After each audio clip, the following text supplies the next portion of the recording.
महाराष्ट्राचा आराध्य दैवत छत्रपती शिवाजी महाराजांना पुष्पहार घालण्यासाठी प्रतिपादक क्षत्रिय कुलावतांच सिंहासनाधीश्वर न्यायवंत नीतिवंत विचारवंत महाराजाधिराज योगीराज श्रीमान छत्रपती शिवाजी महाराज की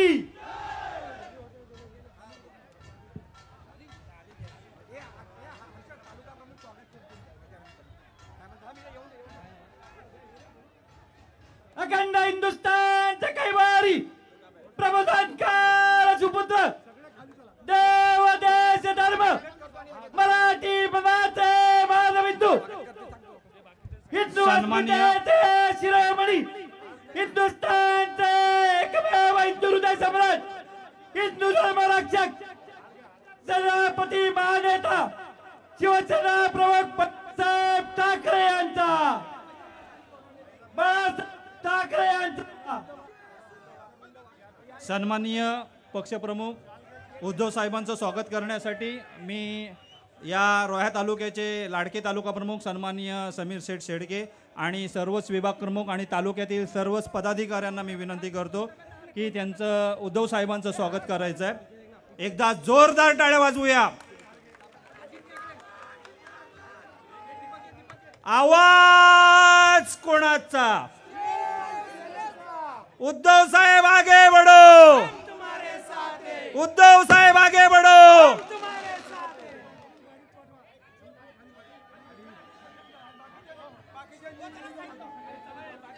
धन्यवाद।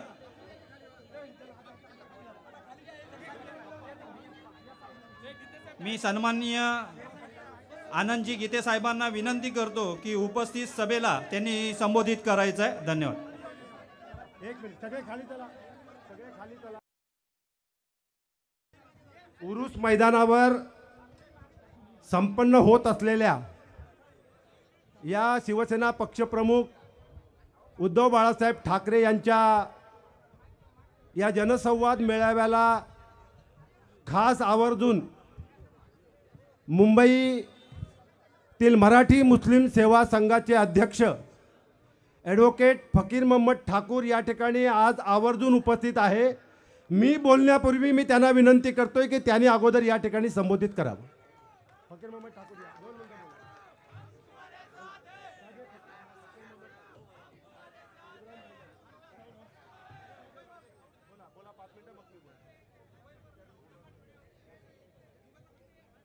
नमस्कार, आदाब, सलाम।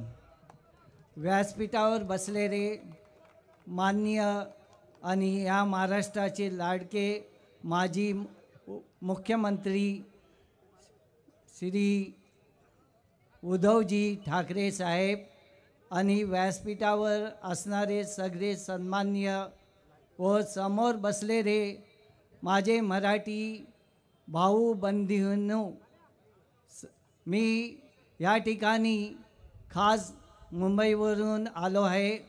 मराठी मुस्लिम सेवा संघ हा मराठी माणसांच्या हक्कासाठी एक संघ तयार झाला आहे आणि तो संघ ज्याप्रमाणे बाळासाहेब ठाकरेने काही वर्षा कालापूर्वी मराठी सामान्य माणसासाठी शिवसेनेचा निर्माण केला आणि शिवसेना ती सत्तेत आली आणि तळागाळातील लोक मंत्री मुख्यमंत्री झाले, परंतु कालाच्या काही घटना अशा घडल्या की त्या लोकांनी गद्दारी करून धोका दिला आणि आज त्या गद्दार लोकांना धडा शिकविण्यासाठी प्रत्येक गटाच्या प्रत्येक जातीच्या समाजाच्या लोकांनी एकत्र येऊन उद्धव साहेबांना त्यांचे हात मजबूत करून येणाऱ्या निवडणुकीमध्ये भरघोस मतदार करून त्यांना सत्ता सोपवायची आहे।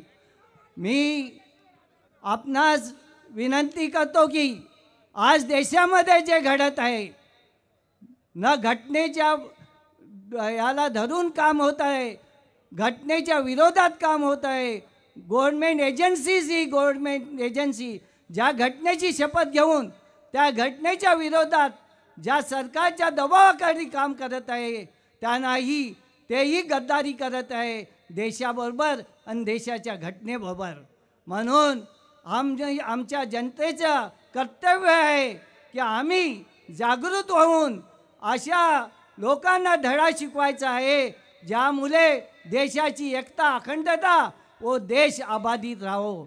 आज जे चाललं आहे देशामध्ये निव्वळ नफरत चालली आहे, दोष चालला आहे, समाजा जाती धर्मामध्ये वैर चालला आहे. ह्या सगळ्या गोष्टीचा विचार करून आम्ही मराठी मुस्लिम समाज भूमिपुत्राच्या नात्याने खंबीरपणाने आम्हाला उद्धव बाळासाहेब ठाकरे यांच्याबरोबर खंबीरपणाने उभं राहायचं आहे. मी एवढा बोलून तुम्हाला विनंती करून माझे 2 शब्द बोलून आपला वेळ घेतला आणि आलो. धन्यवाद. आणि आपले माझे 2 शब्द ऐकलेत त्याच्यावर धन्यवाद, शुक्रिया.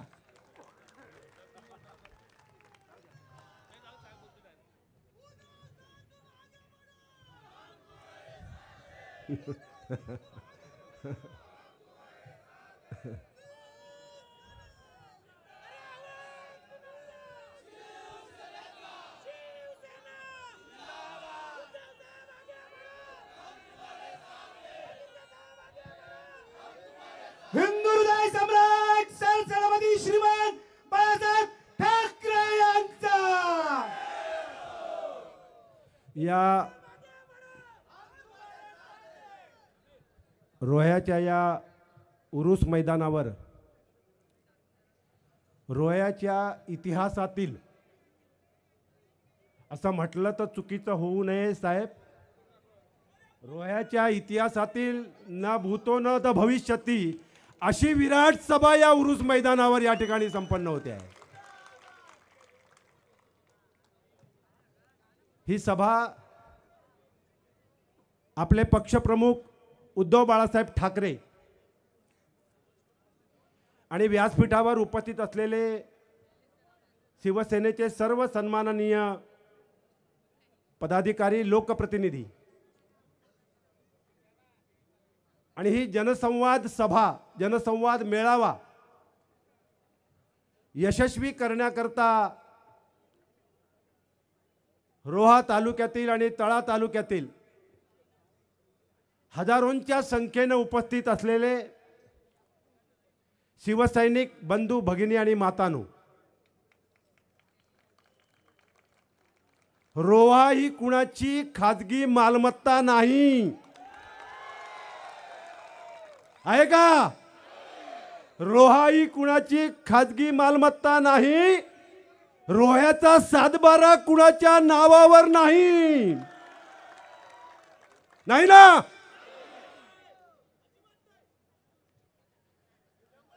मला सकाळी एकानं प्रश्न विचारला पेणच्या सभेत, साहेब सकाळी सभा सुरू होण्यापूर्वी जे पत्रकार आले होते राष्ट्रीय नॅशनल मीडियाचे, त्या सगळ्या पत्रकारांनी एकच प्रश्न मला विचारला की ही पेणची जनसंवाद मेळावा ही सभा, या सभेला लोक जमतील काय? या सभेला लोक येतील काय? हा मेळावा यशस्वी होईल काय? आता पक्षप्रमुखांना असे मेळावे घेत का फिरावं लागले? त्या सगळ्या पत्रकारांना एकच उत्तर दिलं की हा जनसंवाद मेळावा आहे. आमचे पक्षप्रमुख उद्धव बाळासाहेब ठाकरे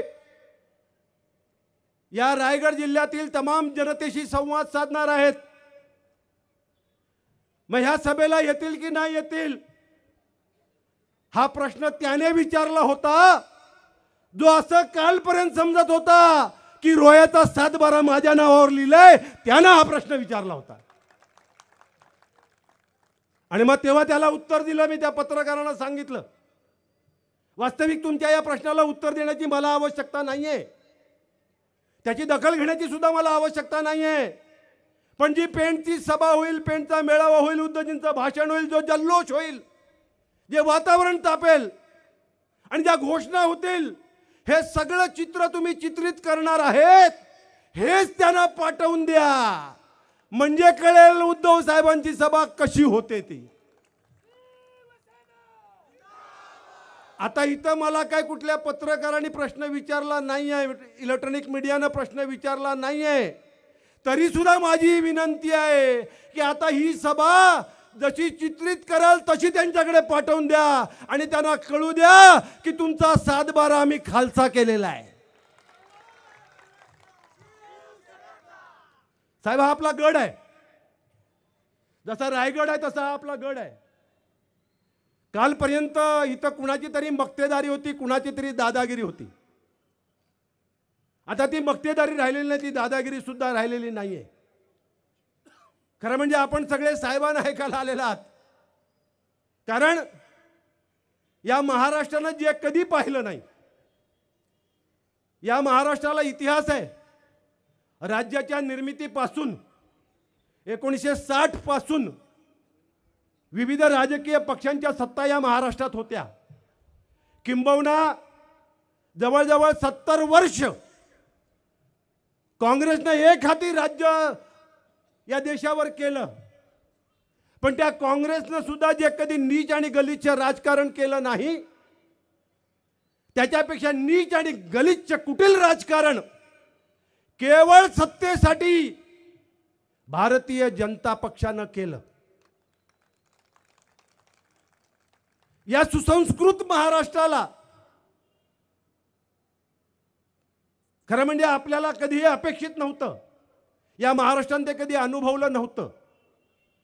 राजकारणाची कमालीची चीड आणि संताप आहे. आणि त्याच वेळेला ज्या तऱ्हेनं आपले मुख्यमंत्री आमचे पक्षप्रमुख उद्धव बाळासाहेब ठाकरे यांना अपमानित होऊन मुख्यमंत्री पदावरून खाली उतरावं लागलं आणि ज्या तऱ्हेने वर्षा बंगला सोडावा लागला, त्या दिवशी केवळ शिवसैनिकच हळहळला नाही, तर महाराष्ट्राची तमाम जनता हळहळली.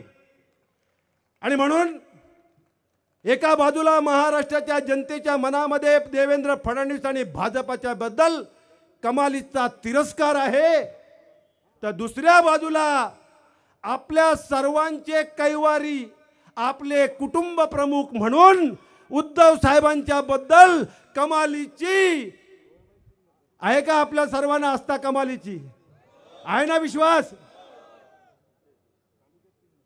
वेगळं दोन टोकाची चित्र आहेत. त्यांच्याबद्दल कमालीचा तिरस्कार आहे आणि उद्धव साहेबांच्या बद्दल कमालीची आपुलकी आहे. आणि त्यामुळे प्रचंड सहानुभूती या महाराष्ट्रातल्या जनतेमध्ये उद्धव साहेबांबद्दल आहे. आणि त्यामुळेच उद्धव साहेब या महाराष्ट्रातल्या जनतेबरोबर संवाद करायला बाहेर निघालेले आहेत. आपल्याबरोबर सुद्धा ते संवाद करणार आहेत. आणि मध्ये मी थांबत नाही, मीच सांगतोय की यानंतर आपले पक्षप्रमुख उद्धव बाळासाहेब ठाकरे आपल्याला मार्गदर्शन करतील.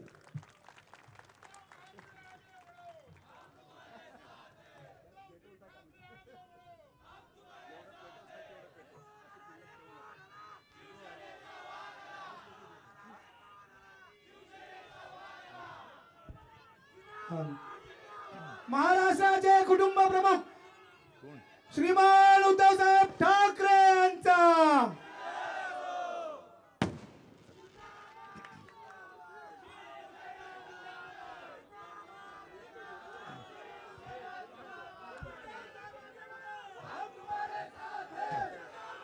अरे बोलू द्या ना.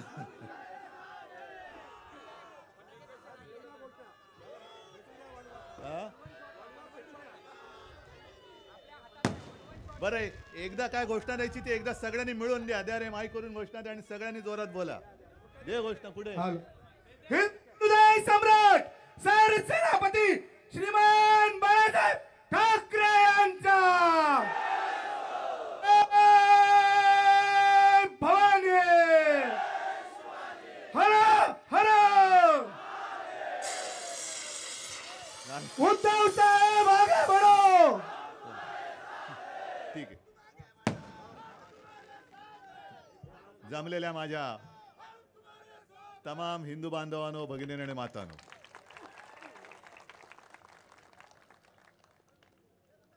मला कल्पना आहे की इकडे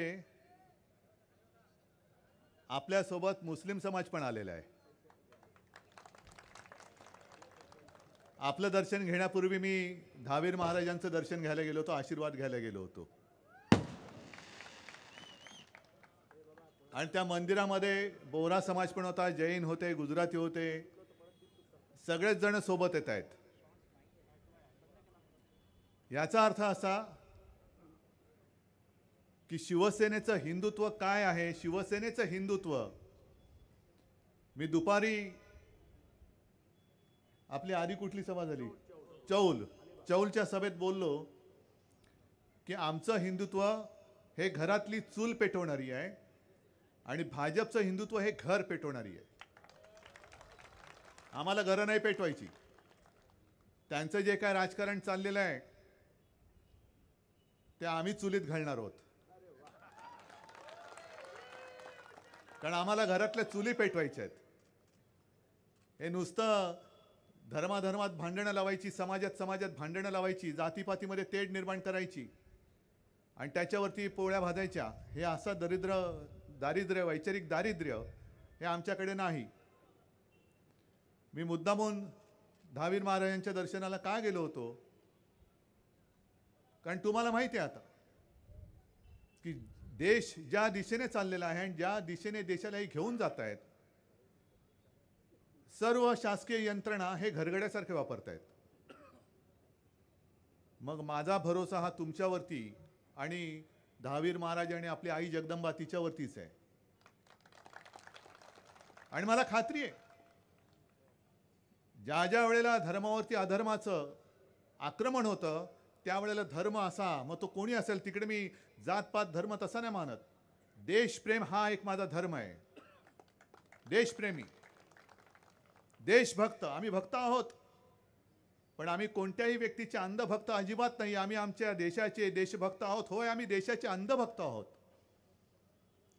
आणि जो हा देश आपला मानतो तो माझा आहे, ही मला बाळासाहेबांनी दिलेली शिकवण आहे. आता या मैदानाचं तुम्ही सांगितलं उरुस मैदान, या उरुस मैदानामध्ये कडवट हिंदुत्ववादी शिवसेनेची सभा, काय कॉन्ट्रास्ट आहे. आणि त्या सभेमध्ये हिंदू आहेत, मुस्लिम पण आहेत. आणि फकीरभाई तुमच्यासारखे सगळे कडवट मराठी देशाभिमानी मुस्लिम देशात हुकुमशाही नको म्हणून माझ्यासोबत आलेले आहेत. मला ही लढाई माझ्यासाठी लढत नाहीये, माझ्यासाठी लढाई लढतच नाही, मी तुमच्यासाठी लढतोय. मगाशी तरी गीतेसाहेब तुम्ही एक मगाचं वाक्य राहिलं कोणतं, त्यांनी 2 सभेमध्ये सांगितले की पुन्हा उद्धवजी ठाकरे मुख्यमंत्री होणारच. थांबा थांबा थांबा थांबा, माझं ते स्वप्न नाहीये. मी त्याही वेळेला माझं हे स्वप्न नव्हतं आणि आत्ताही नाही. माझी तळमळ जी आहे, जे मला दिसतंय ते मी बोलतोय. आणि इथे सुद्धा जसं मुस्लिम समाज आलेत, माझे गुजराती बांधव आहेत, जैन आहेत, आणखीन कोणी इतर समाजाचे असतील, काही बौद्ध असतील, वंचित आहेत, त्या सर्वांना मी एकच सांगतोय की ही निवडणूक म्हणजे गेल्या 26 जानेवारीला ह्या कालच्या अनेकांनी मेसेज पाठवले प्रजासत्ताक दिनानिमित्त. मी काय त्यांना रिप्लाय देत बसलो नाही, पण मनात एकच प्रार्थना केली की पुढच्या वर्षी सुद्धा प्रजासत्ताक दिन येऊ दे. कारण यावेळेला जर का आपण चूक केली आणि नको ते पुन्हा निवडून दिले तर मला नाही वाटत या देशामध्ये प्रजासत्ताक दिन राहील, प्रजासत्ताकच राहणार नाही. आणि मग ह्याचा जर का आपण मागोवा घेतला तर अगदी जे आपल्याशी त्यांनी खेळ केला, तुम्ही बघितलं असेल ना, जनता न्यायालय बघितलं की नाही, कसा त्यांनी उफराटा न्याय दिला पाहिलं ना. म्हणजे सुप्रीम कोर्टाने काय सांगितलं होतं, चौकट काय दिली होती आणि लबाडाने काय ढोंग केलं हे तुम्ही बघितलं. म्हणजे कायदा धाब्यावरती बसून शिवसेना त्यांनी चोराच्या हातामध्ये दिली. मग आज मी नाशिकला पण आव्हान दिलं होतं आणि आज मी तुमच्यामधनंच चालत आलो. तसं माझं त्यांना आव्हान आहे की तुमच्यात हिंमत असेल ना तर तिथपासून इथपर्यंत सरळ चालत येऊन दाखवा आणि मग सांगा इकडे येऊन शिवसेना कोणाची. हिंमत असेल तर करा. अरे या शिवसेनेनी, शिवसेना प्रमुखांनी पिढ्यानपिढ्या विचारांनी घडवल्या. त्या पिढ्यांमध्ये एक पिढी किंवा त्या पिढीतली काही माणसं गद्दार निघाली म्हणून शिवसेना गद्दारांची होऊ शकत नाही. आणि मला भारतीय जनता पक्षाला सांगायचंय, तुम्ही अंगावर येताय या, पण एक लक्षात घ्या की तुमच्याकडे फौज नाही, सगळे आहे ती भाडोत्री आणि गद्दारांची फौज आहे. आणि गद्दारांची फौज घेऊन, भाडोत्री फौज घेऊन तुम्ही या माझ्या निष्ठावंत फौजेशी सामना करू शकत नाही. तुम्हाला वाटत असेल तुमच्याकडे ढीगभर आहेत, पण ते ढीगभर भाडोत्री आहेत. माझ्याकडे मूठभर असले तरी मर्द आहेत, निष्ठावान आहेत. आज माझ्याकडे काही नाहीये. आपला पक्ष त्यांनी चोरलाय आहे, धनुष्यबाण चोरलंय. कशाला? माझे वडील चोरण्याचा प्रयत्न केला. अरे तुम्हाला वडील नाहीत?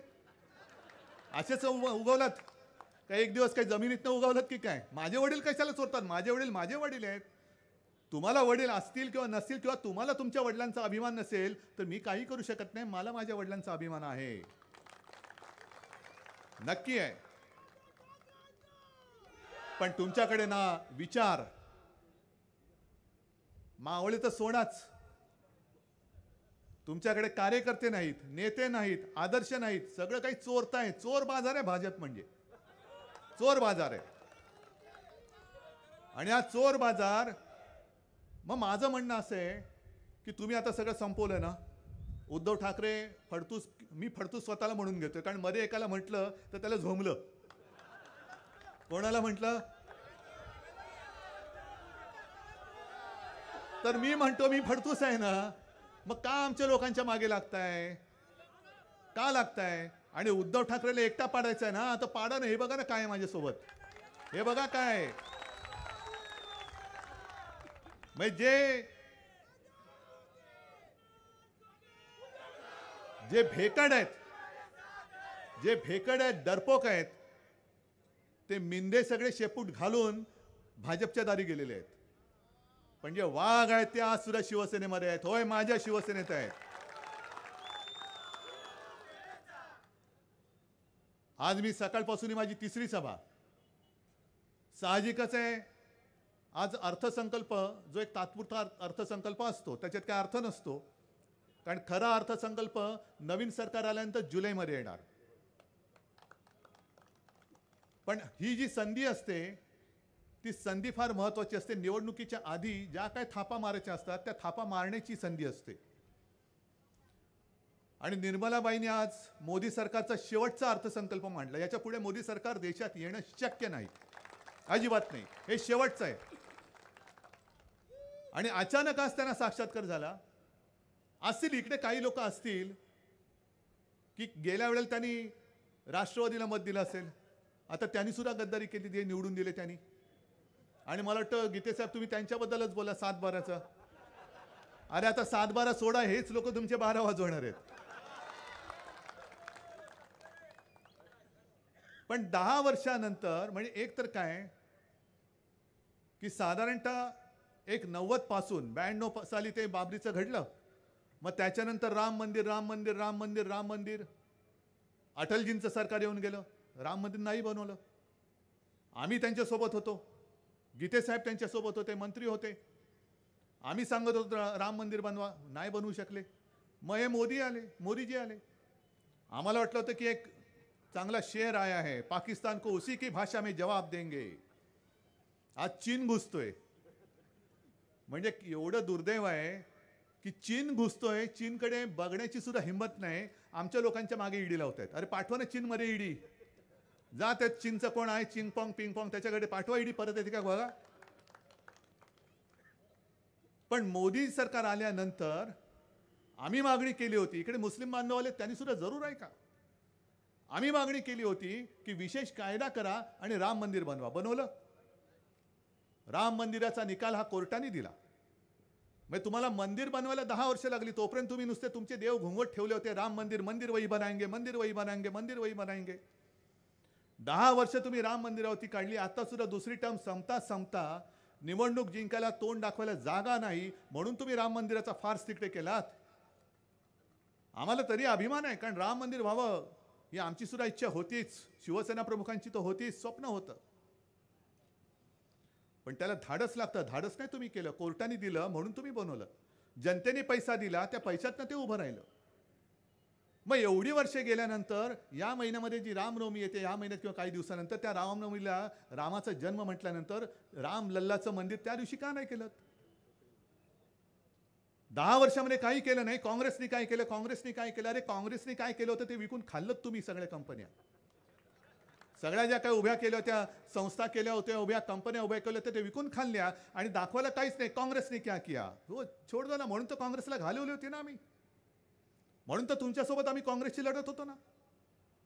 2014 साली आम्ही असं काय पाप केलं होतं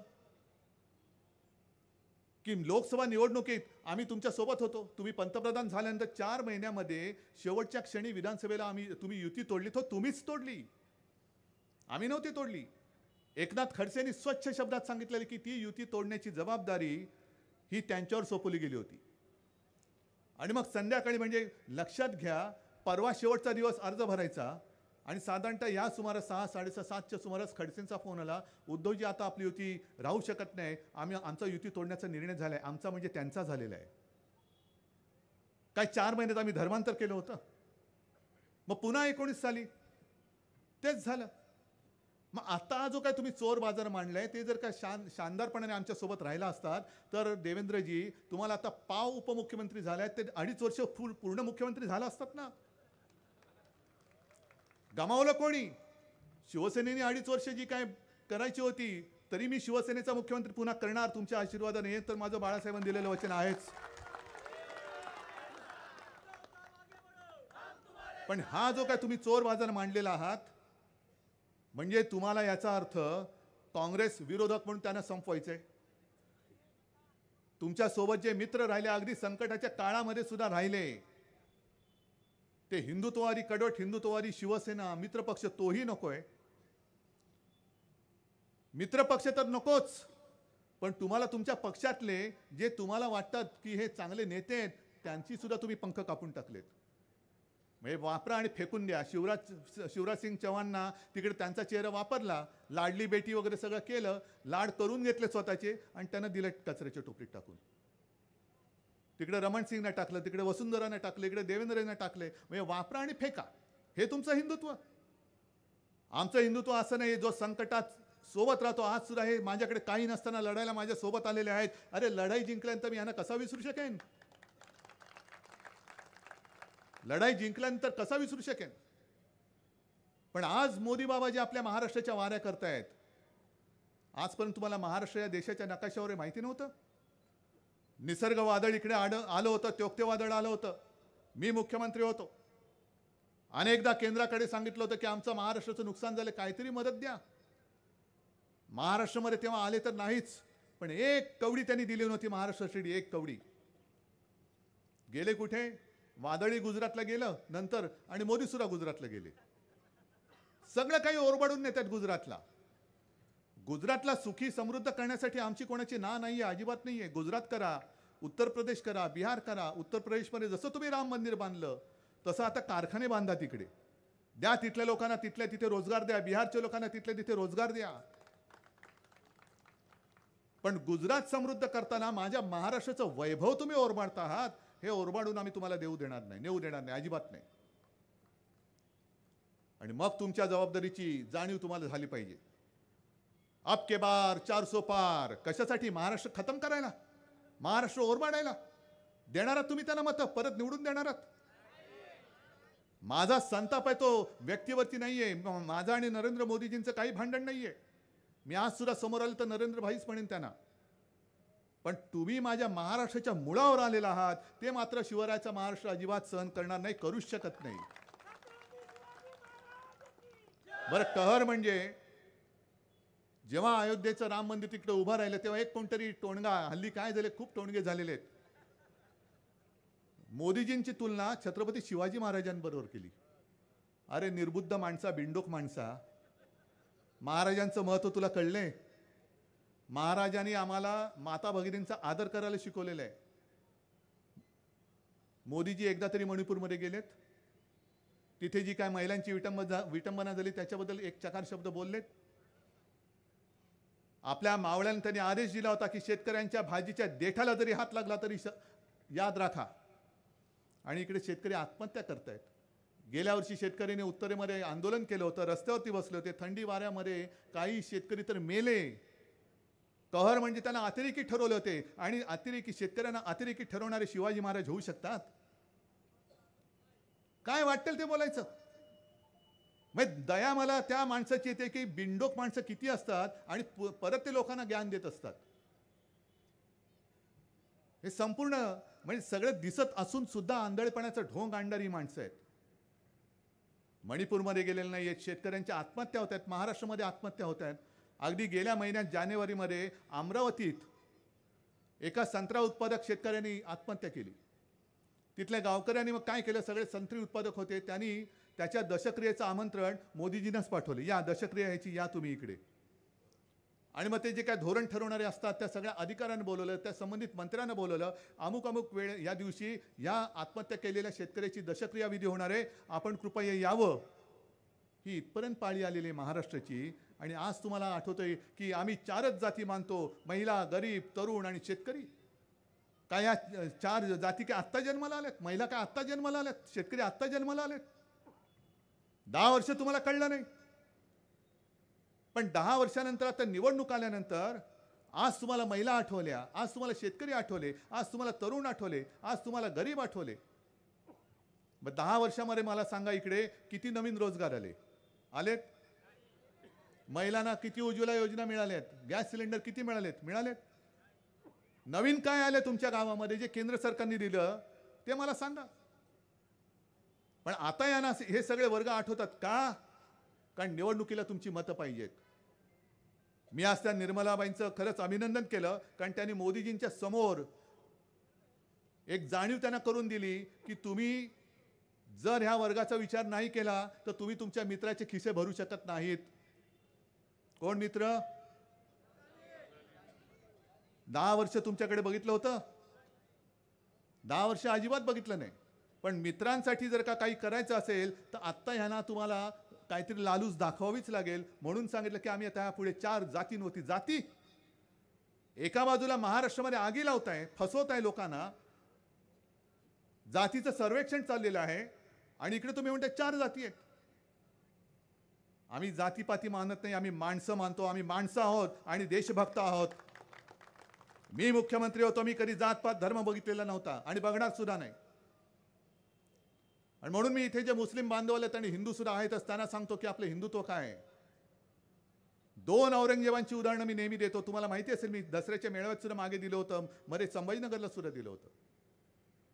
एक औरंगजेब जो आपल्या स्वराज्यावरती चालून आला होता, तो आपला दुश्मन होता, तो खुलताबादला गाडला, तो आमचाच कोणी लागत नाही. पण दुसरा औरंगजेब जो काश्मीरमध्ये गनमॅन होता, त्याला अतिरेक्याने पळवून नेला, हाल करून त्याला मारला. तो औरंगजेब होता, तो मुसलमान होता, तरी माझ्या देशासाठी लढला. जर मारणाऱ्याने त्याचा धर्म पाहिला नाही तर आम्ही कर्मदरिद्री त्याचा धर्म बघू?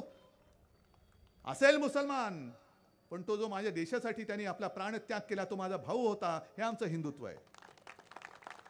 हे आमचं हिंदुत्व आहे, स्वच्छ आहे. आज तुम्ही सगळेजण आलेलात, तुम्ही सगळे येत आहे ते फक्त देशभक्त म्हणून सोबत यायची तयारी आहे. आपल्याला देश वाचवायचा आहे. हुकुमशाहीला आमचा विरोध आहे. हुकुमशाहीला तुम्हाला सुद्धा विरोध करावा लागेल.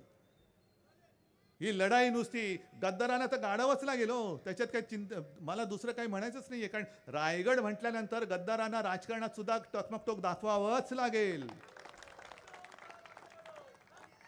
टकमकटोक दाखवावंच लागेल तुम्हाला. पण आता पहिला महत्वाचा प्रश्न, त्यांना उमेदवारी मिळणार आहे की नाही. कारण गेल्या 15-20 दिवसापूर्वी मोदी बाबा कुठे आले होते, त्यांनी घराणेशाहीवरती टीका केली होती. घराणेशाही. चला, मी आहे घराणेशाहीचा वारसा घेऊन पुढे चाललेलो आहे. बोला, काय पुढे बोलताय? नाही, तो आरामात झोपलेलाच आहे. मी घराणेशाहीचा वारसा घेऊन पुढे चाललेलो आणि ही माझी वडिलोपार्जित संपत्ती आहे. काय बोलायचं तुम्हाला? पण घराणेशाहीला विरोध करताना इकडे तर गद्दार घराणेशाही आहे, गद्दारांची घराणेशाही आहे. मग मोदीजी, तुम्ही तटकरे पिता आणि म्हणजे पुत्र नाही, दोन्ही, हा, पुत्र, मुली आणि त्यांचा पिता, भाऊ, म्हणजे मुलं, पुत्र, मुली, कोणाला उमेदवारी देणार की देणार नाही सांगा? सांगणार आहात तुम्ही? गेट आउट घराण्याचे मी इकडे एक तुमच्या घरातल्या एकाला सुद्धा तिकीट देणार नाही किंवा एकालाच तिकीट देईन. पण मला जे काय कानावर आलं की आपले तटकरे साहेब आधीच त्यांची आता चळाचळ कापले, उमेदवारी मिळेल की नाही, मिळाली तर निवडून येणार नाही याची खात्रीच आहे, म्हणून ते राज्यसभेवरती जायच्या मागे आहेत. राज्यसभेवरती जायच्या मागे आहेत. आणि संपूर्ण कारभार म्हणून मी ज्या 1-2 बातम्या घेऊन आलेलो आहे, ते 2 बातम्या दाखवून मी मुद्दाम बातम्या दाखवतो तुम्हाला.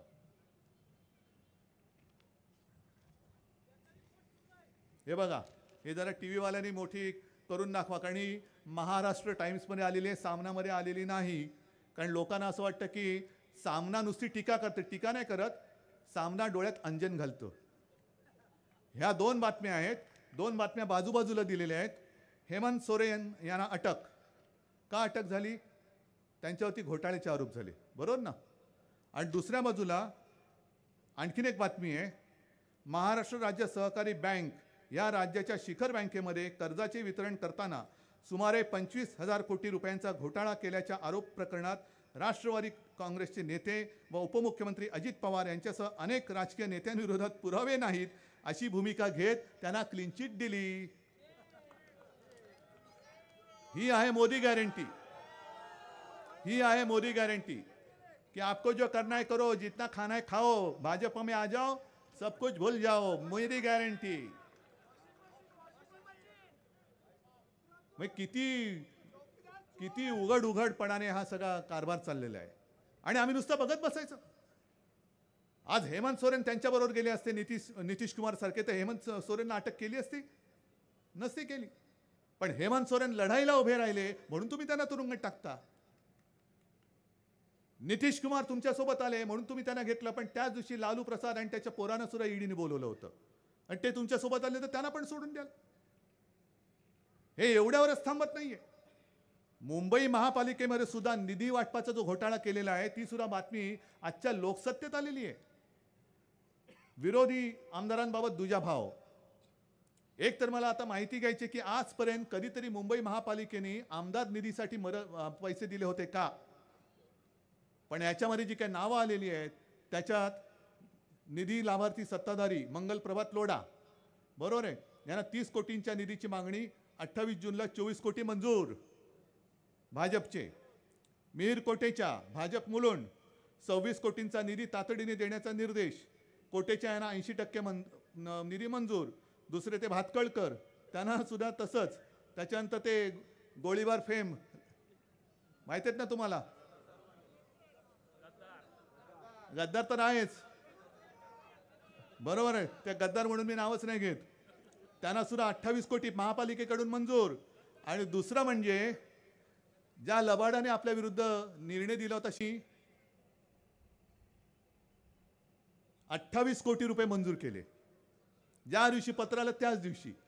आणि मग नंतर रवींद्र वायकर, अजय चौधरी बसले तिकडे, वर्षा गायकवाड, रईस शेख यांना पत्र देऊन सुद्धा अजून एक पैसा मिळालेला नाही. अजय मिळालाय? यांना एक पैसा नाही मिळाला तर ते शिवसेनेत आहेत, हे त्यांचं कौतुक, निष्ठावंत. पण हा उघड निधी वाटप घोटाळा आहे. म्हणजे आमदार तुमच्याकडे आले की तुम्ही त्याला भरभरून निधी देता, आणि तो मुंबई महापालिकेचा का राज्य सरकारकडे पैसे नाही आहेत? 50 खोके तुम्ही दिले म्हणता, मग हे खोके त्यातनं काय नाही दिले? माझ्या महापालिकेचा पैसा तुम्ही त्यांच्या उरावरती का घालता? आणि ते सुद्धा केवळ आणि केवळ तुमच्याकडे आले म्हणून तुम्ही त्यांना पैसे दिलेत. ही माझी माहिती नाही, वृत्तपत्रात आलेली माहिती आहे, बातमी आहे. आणि हा निधी वाटप घोटाळा आहे. कुठे गेले पैसे? कोणाचे पैसे? सगळी कामं त्याच्यामध्ये सुद्धा त्यांनी काही टक्केवारी काढली असेल, कारण ती एकदा चटक लागल्यानंतर पुढे काय करणार? जाहिराती चालल्यात, मोठमोठ्या जाहिराती येतात ना तुमच्याकडे सुद्धा. माझ्या तर कानावर असं आलं की छोटा जरी प्रकल्प असला तरी त्याच्यात पंतप्रधानांचा फोटो टाकलाच पाहिजे, हे आदेशवरून आलेले आहेत. आणि एवढंच नाही, हे माझ्या कानावर आले, कन्फर्म नाही असेल कोणाला माहिती तर मला द्यावी. पत्रकारांना विनंती करतो की जाहिरात एजन्सीच्या माध्यमातून जाहिरात देणारे कमिशन काढतायत. म्हणजे हा सगळा तुमचा करदात्यांचा पैसा आहे, असे लुटतायत. आणि पुन्हा तुमच्या गावागावामध्ये होर्डिंग लावून तुमचे भाग्य विधाते म्हणून तुमच्यासमोर मिरवतायत. चालते तुम्हाला? आज मला इकडे सांगा, शेतकरी काही आले असतील, बरं, जेव्हा वादळ इकडे आलं होतं, आपत्ती आल्यानंतर जी आपल्या सरकारने मदत केली होती ती मिळाली होती की नव्हती? मी अगदी इकडे सुद्धा आलो होतो, अलिबागला आलो होतो, त्याच्यानंतर दुसऱ्या टोकतेच्या वेळेला सिंधुदुर्गात सुद्धा गेलो होतो. जे जे करता येणं शक्य असेल तिकडे जातपात धर्म न बघता केलं होतं. करोनामध्ये सुद्धा माझी वागणूक मी तीच ठेवली होती.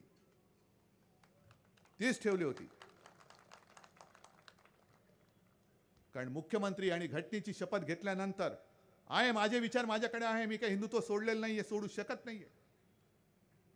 पण आम्ही हिंदुत्व सोडलं म्हणून ते जे बोंब मारतायत त्यांना मला विचारायचं आहे की तुम्ही 400 पार होणार होतात किंवा होणार आहात, तर कालपर्यंत जे नितीश कुमार संघ मुक्त भारत, संघ म्हणजे RSS मुक्त भारत म्हणत होते, ते तुम्हाला चालतात? ते हिंदुत्ववादी आहेत का? भाजपने आता हिंदुत्व सोडलेलं आहे. नितीश कुमारला घेतलं, भाजपने हिंदुत्व सोडलं, असंच मी म्हणतो. काश्मीरमध्ये त्या मेहबूबा मुफ्तींबरोबर बसला होता, तुम्ही हिंदुत्व सोडलंच होतं. बरं, ते तर जाऊनच द्या. मी नाशिकच्या अधिवेशनात सांगितलं की 1940च्या सुमारामध्ये जनसंघ 52 साली आला, पण जनसंघाचे जे एक संस्थापक होते श्यामाप्रसाद मुखर्जी यांनी स्वातंत्र्य लढ्यात उतरलेली काँग्रेस नको म्हणून त्यावेळेच्या मुस्लिम लीगला बरोबर घेऊन सरकार स्थापन केलं होतं. आणि तुम्ही आम्हाला हिंदुत्वाचे पाठ देणार? या सगळ्या गोष्टी आहेत, हे जरा डोळे उघडून बघा, कुठे चाललोत आपण. आम्ही ज्या काही योजना सुरू केल्या होत्या, 10 रुपयामध्ये शिवभोजन मिळते की नाही मिळत आता मला माहिती नाही. मिळते का? कुठे चालू आहे ना? शाबास, नाव बदललेलं नाही ना? हां, नशीब तेवढं. शिवभोजन दिलं होतं. त्याच्यानंतर यांनी एक योजना जाहीर केली होती की 5 लाख रुपयापर्यंत मोफत उपचार. कुठे कुठे मिळत आहेत? महाराष्ट्रात कुठे मिळाले? 2014 साली मोदीजींनी जाहीर केलं होतं की देशामध्ये 100 नव्या स्मार्ट सिटी उभ्या करणार. दाखवा मला 100 स्मार्ट सिटी कुठे आहेत? मिळाल्यात. 2 कोटी लोकांना रोजगार देणार. किती लोकांना रोजगार दिले दाखवा. पीक विमा, मी जे आता तुम्हाला सांगितलं, अवकाळीची मदत नाही. काय, आपला भाग थोडा वेगळा, विदर्भ वेगळा आहे, मराठवाडा वेगळा आहे, उत्तर महाराष्ट्र, कोकण वेगळा, प्रत्येकाचं जे पिकाचं जे काय आहे ते वेगळं वेगळं आहे. पण आज मराठवाडा होरपळतोय, विदर्भ होरपळतोय, कसलीही मदत नाही, काही नाही, निसर्गाची साथ नाही, सोबत नाही. आणि हे आता निवडणुकीचे वारे यांच्या डोक्यामध्ये घुसलेले. जय श्रीराम, आम्ही पण म्हणतो जय श्रीराम, जय भवानी, जय शिवाजी. पण नुसता आमचा जय श्रीराम नाही, आमचा भाजपमुक्त जय श्रीराम आहे. भाजपमुक्त जय श्रीराम. कारण ज्या वेळेला अयोध्येमध्ये मंदिर होत होतं, मी नाशिकला काळाराम मंदिरात गेलो होतो. का गेलो होतो माहिती आहे तुम्हाला? जसा इकडे महाडचा एक 14 तळ्याचा सत्याग्रह डॉक्टर बाबासाहेब आंबेडकरांनी केला होता, तसाच एक सत्याग्रह त्यावेळेला काळाराम मंदिरामध्ये केला होता. कारण तेव्हा काही प्रवृत्ती अशा होत्या की नाही, ह्या मंदिरामध्ये तुम्ही यायचंच नाही, हे मंदिर आमचंच आहे. आणि तेव्हा बाबासाहेबांनी एक आंदोलन केलं होतं की नाही, हा राम सगळ्यांचा आहे, जसा तुमचा आहे तसा माझा सुद्धा आहे, माझा सुद्धा हक्क आहे, मला सुद्धा त्या रामाचं दर्शन घेण्याचा अधिकार आहे. आणि म्हणून त्यांनी आंदोलन करून राम मंदिरात प्रवेश केला होता. तसंच श्रीराम सगळ्यांचा आहे, पण श्रीराम श्रीराम करताना हृदयात राम आणि हाताला काम, हे आमचं हिंदुत्व आहे. हे आमचं हिंदुत्व आहे. आणि म्हणून मी निर्मला सीतारामन यांना धन्यवाद दिले की त्यांना आत्ता तरी एक जाणीव झाली की या देशामध्ये मोठ्या प्रमाणामध्ये जनतासुद्धा आहे. आणि या जनतेला आता जागं व्हायचं आहे की गेल्या 10 वर्षाचा अनुभव तुमच्या गाठीशी आहे. जर चांगला आला असेल द्या मतं, माझी काही हरकत नाही आहे. पण इकडे जर कोणी काही भाजपवाले आले असतील, RSS वाले आले असतील, अगदी भाजपप्रेमी आले असतील किंवा या चॅनलवरनं ते बघत असतील, त्यांना मला हेच सांगायचं आहे, धोक्याची घंटा त्यांच्यासाठी सुद्धा आहे. अरे तुम्ही राबलात. या 2 वर्षात RSSला आता 100 वर्ष होतील. 100 वर्ष तुम्ही तुमच्या किती पिढ्या हे दिवस बघण्यासाठी घालवल्या. एक स्वप्नव्रत वाटणारं दृश्य सत्यामध्ये तुम्ही उतरवलं. मेहनत तुमची आहे, आम्ही सुद्धा सोबत होतोच. पण आता ज्या दिशेने यांची वाटचाल सुरू आहे, आता त्यांनी विचार करायला पाहिजे की देशाची पुढची पिढी, त्याच्यामध्ये त्यांची सुद्धा पुढची पिढी आली, ती स्वातंत्र्यात जगायला पाहिजे का हुकुमशहाच्या भीतीखाली, दहशतीखाली जगायला पाहिजे, हे भाजपने सुद्धा विचार करण्याची वेळ आलेली आहे. आज ज्या पद्धतीने तुरुंगात टाकलं जात आहे, तो भाजपात आहे नाही तर तुरुंगात जा, हे असंच त्यावेळेला इंग्रजांचं होतं, तोडा फोडा आणि राज्य करा. पण तरी देखील काही क्रांतीच्या ठिणग्या पेटल्याच, एक उठाव झालाच आणि इंग्रजांना सुद्धा जावं लागलं होतं. तो लढा अजूनही त्यांचेच वंशज असलेली जनता विसरलेली नाही. जे जे स्वातंत्र्य लढ्यात उतरले होते त्यांचेच वंशज आज सुद्धा देशात आहेत. भले आम्ही त्यावेळेला स्वातंत्र्य लढ्यात नव्हतो, पण याचा अर्थ असा नाही की आम्ही स्वातंत्र्य लढ्यात नव्हतो म्हणून आमच्या डोळ्यादेखत कोणी आमचं स्वातंत्र्य गजाड टाकावं. अजिबात नाही. आम्ही स्वातंत्र्य गजाड टाकणाऱ्याला गजाड टाकणारे आम्ही माणसं आहोत. आज हा लढा मी तुम्हाला सांगितलं तसं हा माझ्या एकट्याचा नाही आहे. हा देशाचा म्हणजे आपल्या संविधानाचा आहे, देशाचा आहे. देशाचा म्हणजे तुमचा आहे. लढाईला हिंमत लागते. लढाईमध्ये रणांगणात मर्द उतरतो. तुम्ही काय करणार आहात? मी नाशिकला जे बोललो होतो, माझ्या आजोबांनी शिवाजी पार्कच्या भाषणात अगदी सुरुवातीला मला आठवतंय ते वाक्य. त्यांनी एक वाक्य उच्चारलं होतं, शांती ही मुडद्याची असते आणि क्रांती ही मर्दाची असते. आज आपल्याला ठरवायचं आपण मुडदे आहोत का मर्द आहोत. येतील मागे लागतील. अजूनही मला आज सुद्धा कोणतरी कळलं गेले. माझं म्हणणं आज सुद्धा जे जे भेकड असतील नका थांबू इकडे. भेकडांना इकडे शिवसेनेत स्थान नाही. जा तिकडे शेपूट घालून तिकडे जा. महाराष्ट्र ओरबडत आहे तुमच्या समोर.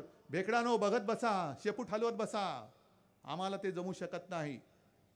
कारण आम्ही तुमच्यासारखे भेकडासारखे राहिलो तर आम्हाला छत्रपती शिवाजी महाराज की जय बोलण्याचा अधिकार राहणार नाही. जय भवानी जय शिवाजी बोलण्याचा अधिकार राहणार नाही. आणि भगवा एकच, हाच भगवा. या भारतीय जनता पक्षाने या भगव्याला छेद देण्याचा प्रयत्न केला. या भगव्यामध्ये भेद करण्याचा प्रयत्न केला. ही अशी नतद्रष्ट राजकारणी महाराष्ट्राच्या मातीमध्ये आपल्याला गाडावीच लागतील. ना आदेश म्हणजे हाच. यांना या मातीमध्ये राजकारणामध्ये गाडायचाच. अरे महाराजांच्या बरोबरीने मोदींची तुलना होते. आपल्या भगव्यामध्ये ते भेद करतायत, हिंदुत्वामध्ये छेद करतायत, जातीपातीमध्ये मारामाऱ्या लावतायत आणि आपण भेकड्यासारखे बघत बसणार. निदान या रायगड, जिथे या जिल्ह्याचं नाव त्या रायगडावरनं दिले गेलं, त्या रायगडमधल्या तरी लोकांनी सहन करता कामा नये. समोर कोणी उभा असेल, माझं तर म्हणणं आहे त्या भेकडांना तुमच्यातला सर्वोत्तम उमेदवार रायगडमध्ये द्या. त्याला चारी मुंड्या चित केल्याशिवाय आम्ही राहणार नाही. टाका कोणीतरी. तटकरे आमच्या समोर उमेदवार होऊच शकत नाही. आणखीन कोणतरी बाहेरून आणण्याचं टाळणा. आणि तरा इकडे उभा. बघा कसं आम्ही त्याच्या पाठीला माती लावतो. ती रायगडाची मातीच लावतो त्याच्या पाठीला. पण हे काम तुम्हाला धाडसाने करावं लागेल. ज्या पद्धतीने त्यांचे प्रचार सुरू झालेले आहेत, मध्ये आपण सर्व देशभक्त पक्षांची एक आघाडी केली आहेच, ती इंडिया आघाडी. त्यावेळेला मोदीजींनी थट्टा केली होती, इंडिया भारत भारत इंडिया. ठीक आहे ना, पण आता ती काय त्यांचे रथ फिरतायत त्याच्यावरती भारत सरकार नाही आहे, मोदी सरकार आहे. म्हणजे आता तुम्हाला भारत पण काढलात तुम्ही. मग देशाचं नाव बदलणार आहात उद्या तुम्ही. तरी बरं आहे महाराष्ट्रामध्ये ठिकठिकाणी गावोगावी माता भगिनी आणि बांधवच अडवत आहेत आणि त्यांना विचारतात की मोदी सरकार आहे की भारत सरकार, कोणाच्या योजना आहेत. तुमच्या योजना आमच्या गावात आलेल्याच नाहीत आणि तुम्ही सुद्धा तेच करायला पाहिजे. तुमच्या गावात खरंच योजना आल्या असतील जरूर त्यांना मतं द्या. पण 10 वर्ष फसवणुकीला होऊन सुद्धा पुन्हा आपण फसवले जाणार असू तर मग मला वाटतं की आपल्याला छत्रपती शिवाजी महाराज सुद्धा वाचवू शकणार नाहीत. अजिबात नाही. आणि म्हणून शेवटी एवढंच सांगतो, जर हा महाराष्ट्र त्याही वेळेला लढला, आजही पुन्हा सांगतोय, महाराष्ट्र लढणार आणि देश जिंकणार. लढणार महाराष्ट्र लढेल. ज्या ज्या वेळेला देशावरती संकट आले त्या वेळेला महाराष्ट्राने देशाला साथ दिलेली आहे आणि देशाला वाचवलेलं आहे. आणि तेच काम आज आपल्याला पुन्हा करण्याची वेळ आली असेल तर तुम्हाला सुद्धा रायगडाची शपथ घेऊन उभं राहावं लागेल की कोण माझ्या या देशावरती चाल करून येतो, घरातला असला तरी त्याला आम्ही जागेवरच ठेवणार नाही. ही शपथ आणि प्रतिज्ञा घेतली तर आणि तरच आपण आणि आपला देश वाचेल. नाहीतर मग सगळं काही हुकुमशहा आणि हुकुमशहाकडेच जाईल. नाही, अंगार तुम्ही आहात. सर्वसामान्य जनता हीच अंगार असते. आम्हाला असं वाटतं आम्ही खूप काही करतो, आम्ही कोणी नसतो. आज सुद्धा उद्धव ठाकरेच्या पाठी ते का लागतायत? कारण माझ्यासोबत तुम्ही आहात. तुम्ही माझे संरक्षक कवच आहात. आज सुद्धा तुम्ही माझ्या लोकांच्या मागे लागतात. अरे माझा पक्ष फोडला तुम्ही, पक्ष चोरला, निशाणी चोरलीत, तरी देखील माझ्या माणसांच्या मागे लागतात. घरोघरी जाता आणि ईडीच्या धाडी घालताय. म्हणजे मला तर एवढंच वाटतं की मला आता लाज वाटते की 25 वर्ष या भेकडांना आम्ही साथ दिली. भेकड होते, भेकडांना घेऊन आम्ही हिंदुत्वाचा ध्वज तिकडे फडकवला होता. पण अरे भेकडाच्या हातामध्ये भगवा शोभत नाही. या भेकडांना दूर करावंच लागेल आणि ते काम तुम्हाला करावंच लागेल. आणि ते करणार असाल ते एकदाच हात वर करून सांगा, होय आम्ही प्रतिज्ञा घेतो, आम्ही हे काम केल्याशिवाय राहणार नाही. आणि छत्रपती शिवाजी महाराज की जय हिंद, जय महाराष्ट्र.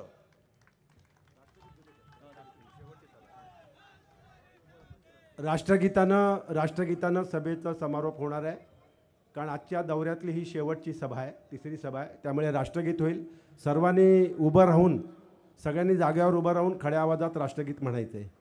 सगळ्यांनी एका सुरात.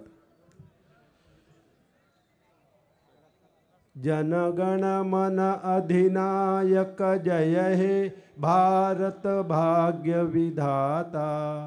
पंजाब सिंध गुजरात मराठा द्राविड उत्कल वंग. विंध्य हिमाचल यमुना गंगा उच्छल जलधि तरंग. तव शुभ नामे जागे, तव शुभ आशीष मागे. गाये तव जय गाथा. जनगण मंगलदायक जय हे भारत भाग्य विधाता.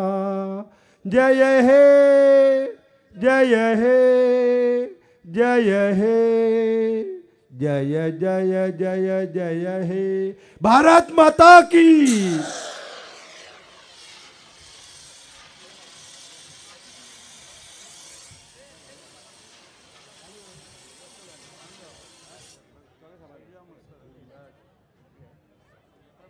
समीर शेडगे आणि त्यांच्या सहकार्यांना सगळ्यांना लाख लाख धन्यवाद. एकदा जोरदार टाळ्या वाहू द्या सर्व शिवसैनिकांसाठी.